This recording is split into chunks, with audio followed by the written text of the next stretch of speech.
Bonjour tout le monde, ici Lune et voici le premier rendez-vous de lecture confinement de ce deuxième confinement, voilà. Vraiment j'ai eu l'idée un peu par hasard, grâce à Hyper D d'ailleurs, si vous m'écoutez, bisous les copains.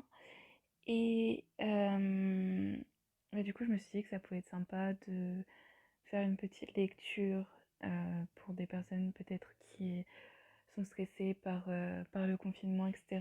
C'est un peu mon cas, du coup ça m'aide aussi. Donc voilà, j'espère que ça va vous plaire. Je tenais à vous dire désolée à l'avance si jamais vous entendez des bruits de fond, etc. C'est parce que déjà j'ai juste le micro de mes écouteurs pour faire la vidéo. Donc voilà, déjà le son sera pas terrible.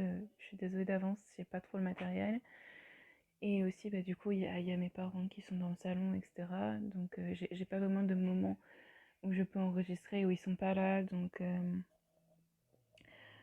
voilà. J'espère que ça va pas trop vous déranger. Aussi, voilà, je tenais à m'excuser d'avance si jamais je bafouille, etc. J'ai pas trop l'habitude de lire à voix haute d'habitude. Donc, euh, donc voilà, je pense que ça s'améliorera avec le temps. J'espère que vous n'avez pas trouvé ma voix horrible. Voilà, donc au niveau du livre que j'ai choisi, j'avais pas beaucoup de choix parce que du coup la plupart de mes livres sont chez moi et là je suis chez mes parents du coup, donc voilà, j'avais un choix assez limité, donc j'ai choisi L'île mystérieuse de Jules Verne.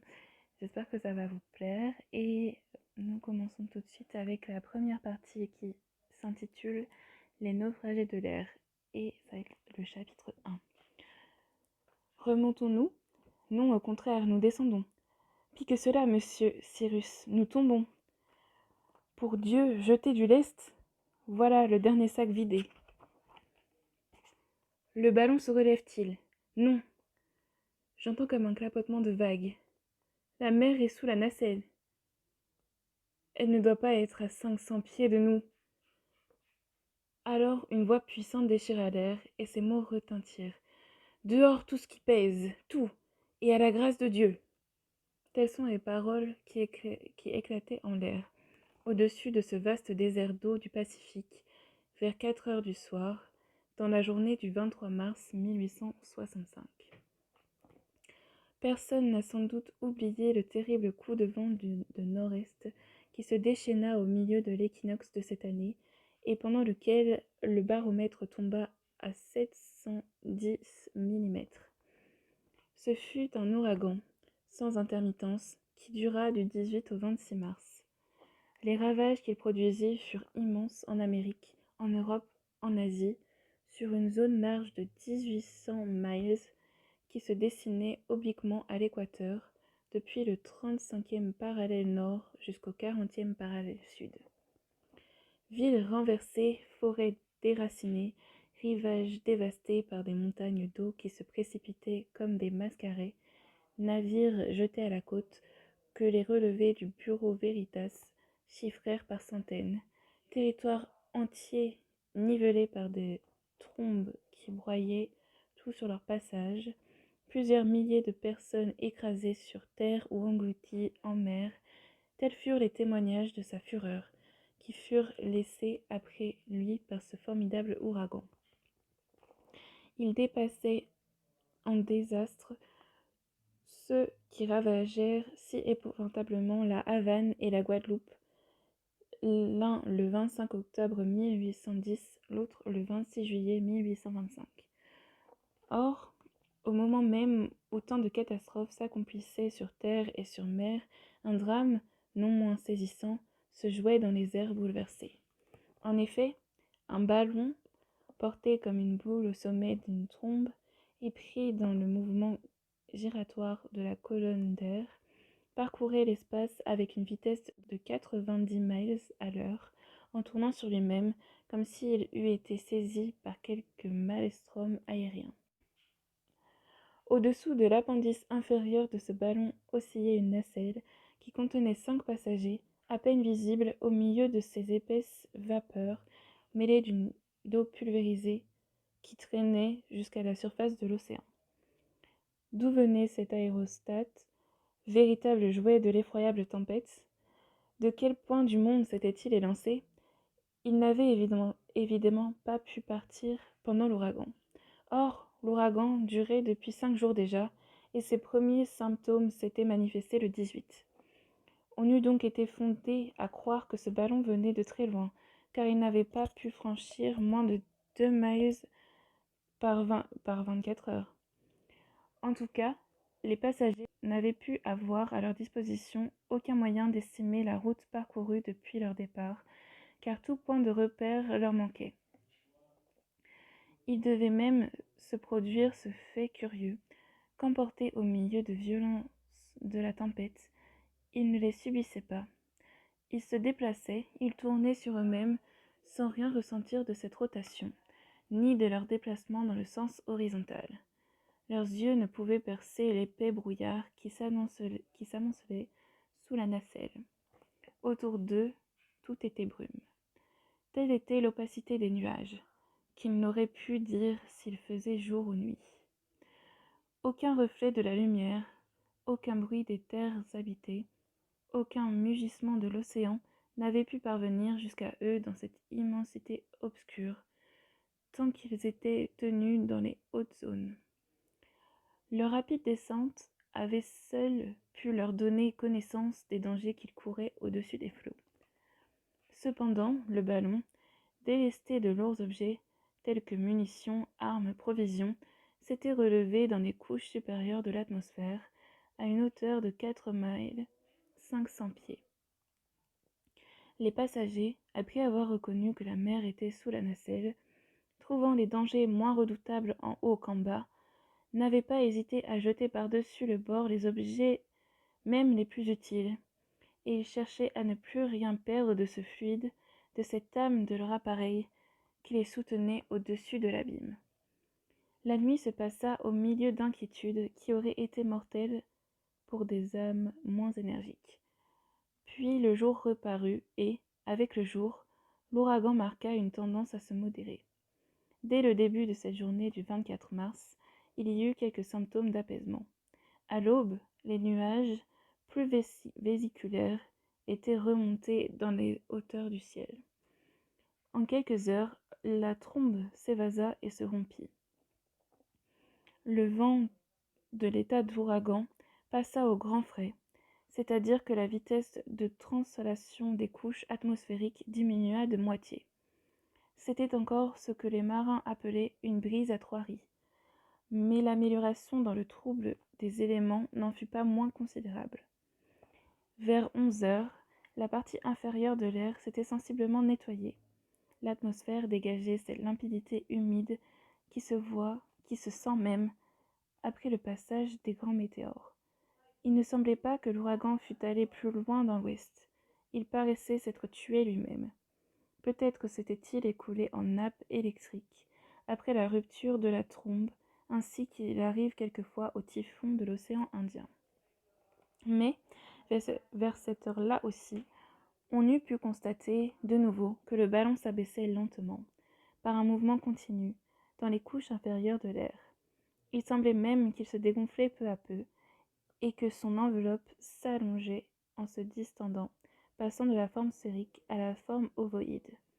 Vers midi, l'aérostat ne planait plus qu'à une hauteur de 2 miles pieds au-dessus de la mer.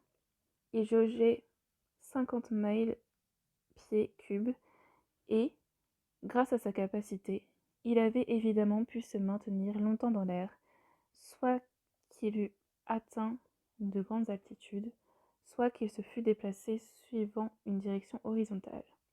En ce moment, les passagers jetèrent les derniers objets qui alourdissaient encore la nacelle, les quelques vivres qu'ils avaient conservés, tout, jusqu'aux menus ustensiles qui garnissaient leurs poches, et l'un d'eux s'était hissé sur le cercle auquel se réunissaient les cordes du filet, chercha à lier solidement l'appendice inférieur de l'aérostat.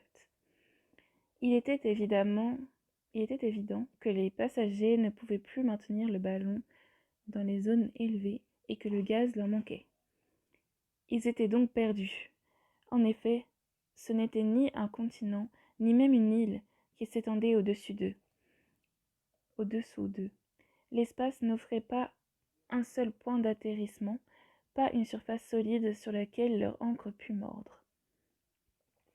C'était l'immense mer, dont les flots se heurtaient encore avec une incomparable violence. C'était l'océan, sans limite visible, même pour eux, qui le dominait de haut et dont les regards s'étendaient alors sur un rayon de 40 miles. C'était cette plaine liquide, battue sans merci, fouettée par l'ouragan, qui devait leur apparaître comme une chevauchée de lames échevelées, sur lesquelles eût été jeté un vaste réseau de crêtes blanches. Pas une terre en vue, pas un navire. Il fallait donc à tout prix arrêter le mouvement descensionnel pour empêcher que l'aérostat ne vînt s'engloutir au milieu des flots. Et c'était évidemment à cette urgente opération que s'employaient les passagers de la nacelle. Mais, malgré leurs efforts, le ballon s'abaissait toujours, en même temps qu'il se déplaçait avec une extrême vitesse, suivant la direction du vent, c'est-à-dire du nord-est au sud-ouest. Situation terrible que celle de ces infortunés. Ils n'étaient évidemment plus maîtres de l'aérostat. Leur tentative ne pouvait aboutir. L'enveloppe du ballon se dégonflait de plus en plus. Le fluide s'échappait sans qu'il fût aucunement possible de le retenir. La descente s'accélérait visiblement et, à 1 heure après-midi, la nacelle n'était pas suspendue à plus de 600 pieds au-dessus de l'océan. C'est que, en effet, il était impossible d'empêcher la fuite du gaz qui s'échappait librement par une déchirure de l'appareil. En allégeant la nacelle de tous les objets qu'elle contenait, les passagers avaient pu prolonger pendant quelques heures leur suspension dans l'air. Mais l'inévitable catastrophe ne pouvait qu'être retardée et, si quelque terre ne se montrait pas avant la nuit, passagers, nacelles et ballons auraient définitivement disparu dans les flots. La seule manœuvre qu'il y eut à faire encore fut faite à ce moment.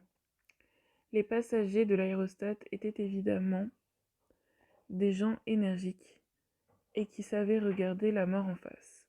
On n'eût pas entendu un seul murmure s'échapper de leurs lèvres.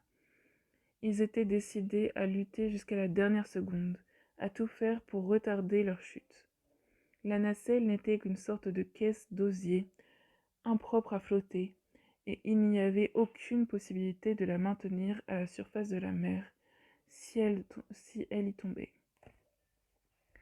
À 2 heures, l'aérostat était à peine à 400 pieds au-dessus des flots. En ce moment, une voix mâle, la voix d'un homme dont le cœur était inaccessible à la crainte, se fit entendre. À cette voix répondirent des voix non moins énergiques. « Tout est-il jeté ? Non, il y a encore 10 000 francs d'or. » Un sac pesant tomba aussitôt à la mer. « Le ballon se relève-t-il ? Un peu, mais il ne tardera pas à retomber. » Que reste-t-il à jeter au dehors ? Rien. Si, la nacelle. Accrochons-nous au filet. Et à la mer la nacelle. C'était, en effet, le seul et dernier moyen d'alléger l'aérostat. Les cordes qui rattachaient la nacelle au cercle furent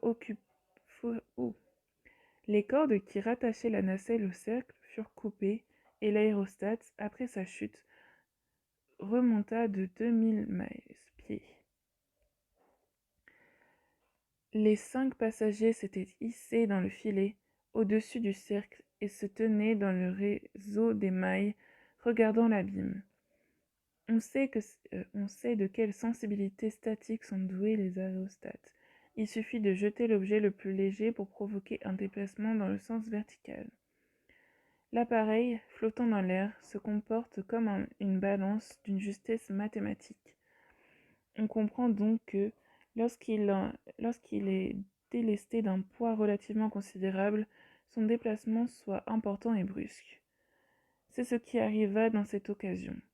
Mais, après s'être un instant équilibré dans les zones supérieures, l'aérostat commença à redescendre.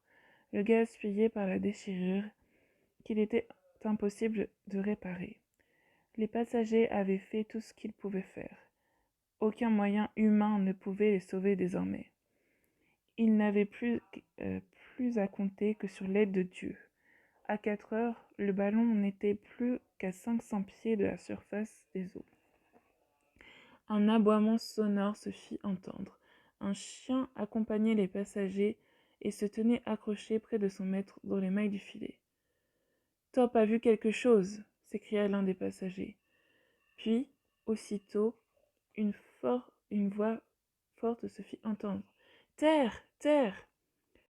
Le ballon, que le vent ne cessait d'entraîner vers le sud-ouest, avait, depuis l'aube, franchi une distance considérable qui se chiffrait par centaines de miles, et une terre assez élevée venait, en effet, d'apparaître dans cette direction. Mais cette terre se trouvait encore à 30 miles sous le vent. Il ne fallait pas moins d'une grande heure pour l'atteindre, et encore à la condition de ne pas dériver. 1 heure. Le ballon ne serait-il pas auparavant vidé de tout ce qu'il avait gardé de son fluide? Telle était la terrible question. Les passagers voyaient distinctement ce point solide qu'il fallait atteindre à tout prix. Ils ignoraient ce qu'il était, île ou continent, car c'est à peine s'ils savaient vers quelle partie du monde l'ouragan les avait entraînés. Mais cette terre, qu'elle fût habitée ou qu'elle ne le fût pas, qu'elle dût être hospitalière ou non, il fallait y arriver. Or, à 4 heures, il était visible que le ballon ne pouvait plus se soutenir.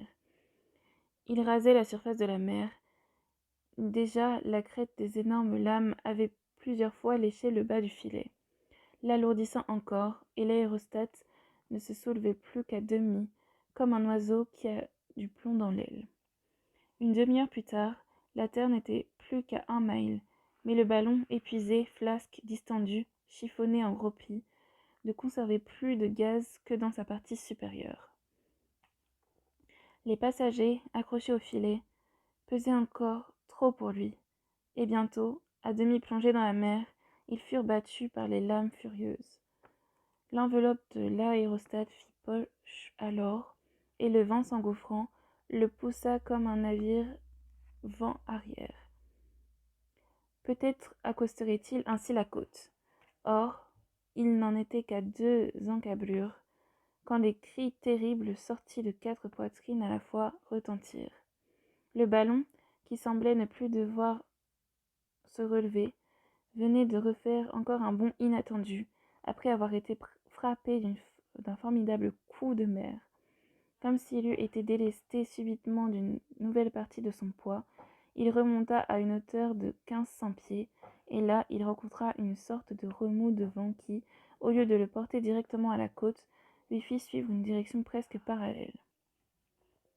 Enfin, 2 minutes plus tard, il s'en rapprochait obliquement, et il retombait définitivement sur le sable du rivage, hors de la portée des lames.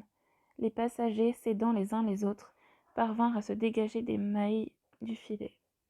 Le ballon, délesté de leur poids, fut repris par le vent, et comme un oiseau blessé qui retrouve un instant la vie, il disparut dans l'espace. La nacelle avait contenu 5 passagers, plus un chien, et le ballon n'en jetait que 4 sur le rivage. Le passager manquant avait évidemment été enlevé par le coup de mer qui venait de frapper le filet, et c'est ce qui avait permis à l'aérostat allégé de remonter une dernière fois, puis, quelques instants après, d'atteindre la terre.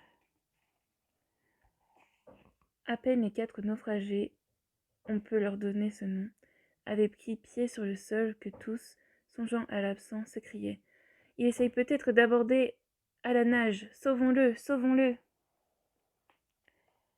Voilà, je pense m'arrêter ici pour aujourd'hui. C'était le premier chapitre. Dites-moi si vous voulez que je fasse des chapitres plus longs ou pas. Parce que là, du coup, ça fait une vingtaine de minutes. Ça fera sûrement moins parce que je vais avoir des moments à couper, je pense. Mais voilà, dites-moi si vous voulez que je fasse peut-être deux chapitres, un seul, 3. Voilà. J'espère qu'il n'y aura pas trop de problèmes au niveau du son. Et moi, je vous dis à demain, peut-être, je verrai ça aussi. Voilà, bisous!